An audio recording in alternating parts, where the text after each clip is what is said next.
नमस्कार, आप देख रहे हैं न्यूज प्लस 21। मैं हूं आपके साथ ललिता चक्रधारी और इस वक्त मनी लॉन्ड्रिंग के मामले में बड़ी खबर आ रही है। जी हां, मनी लॉन्ड्रिंग के मामले में गिरफ्तार सूर्यकांत तिवारी को रिमांड पर देने की ईडी की मांग स्पेशल कोर्ट ने खारिज कर दी है। जी हां, सूर्यकांत को एक दिन के लिए न्यायिक रिमांड पर भेज दिया गया है। शुक्रवार को फिर इस मुद्दे पर कोर्ट में बहस होगी।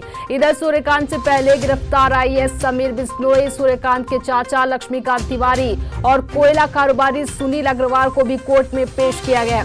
आपको बता दें, तीनों की जमानत के लिए आवेदन पर बहस के बाद कोर्ट ने नामंजूर कर दिया है। तीनों को फिर न्यायिक रिमांड में भेज दिया गया है। बता दें आपको कि सूर्यकांत तिवारी की रिमांड खत्म होने पर कोर्ट में पेश किया गया था। इसके अलावा पूर्व में गिरफ्तार आईएएस समीर बिश्नोई, सूर्यकांत के चाचा लक्ष्मीकांत तिवारी और कोयला कारोबारी सुनील अग्रवाल को भी कोर्ट में लाया गया।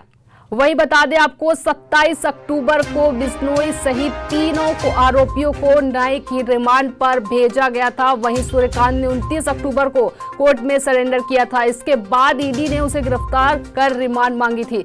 स्पेशल कोर्ट ने 12 दिन की रिमांड मंजूर की थी। मनी लॉन्ड्रिंग के मामले में बंद सूर्यकांत और चाचा लक्ष्मीकांत तिवारी गिरफ्तारी के बाद पहली बार आमने सामने हुए थे। उनके परिजन भी आए थे, लेकिन एक दूसरे के प्रति बेरुखी दिखी। जी हां, कोर्ट के बाहर भी परिजन अलग थलग रहे।